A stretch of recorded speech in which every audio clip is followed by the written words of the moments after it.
never stumbled across it. I only knew he was Reuben because my mum, a woman of some natural refinement, refused to say the word bollock. She said a lot of other things, but a bollock never crossed her lips. Now Reuben was an unusual-looking chap, to be sure. Rotund and walking with a cane, he boasted the kind of bright scarlet complexion I now know indicates high blood pressure. Back then, I just thought his head was about to explode. On top of that was a shiny bald pate on which sat 3 different-sized growths in close proximity to one another. From an aerial view, his dome must have resembled a small map of the Galapagos Islands. Such bumps on the nut were not uncommon back in the day. My dad's sister Eva had a couple we used to see every Christmas when we dropped off the presents. Having an albeit thinnish head of hair in which to conceal them gave Auntie Eva the drop on Reuben. But us kids would stay amused for hours trying to catch the occasional glimpse of one through a wispy backcomb barnet. Good times.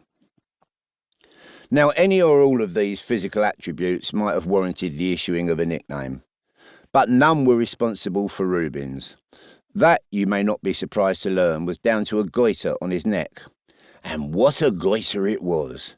It hung down on his shirt collar like a honeydew melon ensconced in a XXL scrotal sack.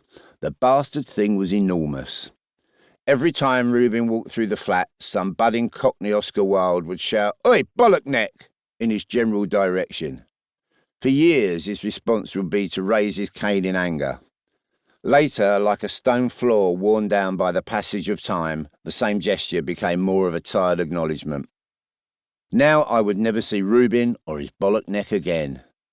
There were others, Ginger Sadie on the ground floor, who had the misfortune to own a front room whose outside wall was the perfect size and location to serve as goal during our not infrequent kickabouts. The endless pounding of ball against brick must have driven her insane. The game would stop as she came out screaming the odds at us, then resume again the second she walked back in. The sheer repetition of this scenario playing out was a comfort I would miss, though I doubt Ginger Sadie felt the same. And let's not forget Ruffy Bryan, the wiry teenage bully with perhaps the campest nickname in all East London. As an 11-year-old, I had grown tired of him always pushing us around and finally decided to fight back. During the set-to that ensued, I bit him hard on the ear and pushed him down a flight of stairs. I became hero for a day and brought proof to the old adage about standing up to bullies. The day after that, Brian got an older mate of his to kick the crap out of me, and normal service was resumed. I never trusted an adage again from that day to this. Now it was on to pastures new, and pastures there certainly were. Despite its East London postcode, North Chingford was remarkably rural, the more so to an inner-city slicker like my good self. There were fields and forests, a village green, and cows that wandered freely in the streets. I used to tell my kids that the first time I set eyes on a cow, I thought it was the biggest dog I'd ever seen. This was a joke. I'd seen pictures of them in books, obviously. The main thing that struck me about Chingford was how white and English it was. I had grown up amongst Forbatus, Jamaicans, Irish and Pakistanis. The Jamaican presence especially had been impossible to ignore. The scar and bluebeak blaring out from the houses on Sandringham Road, the stalls selling exotic-looking fruit and veg down Ridley Road Market, the gaggles of snappily dressed rude boys hanging around street corners talking in rapid-fire patois.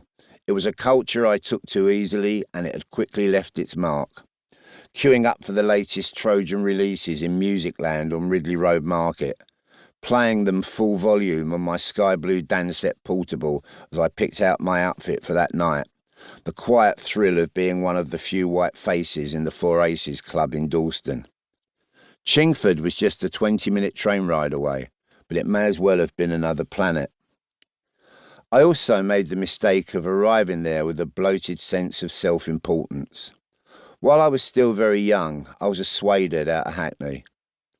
One who had his new neighbours marked as yokels before he'd even met them. This misassumption was soon corrected. What they may have lacked in attention to sartorial detail, they endeavoured to make up for with an endlessly imaginative capacity for extreme violence. There was a local night spot, the Lorraine Club,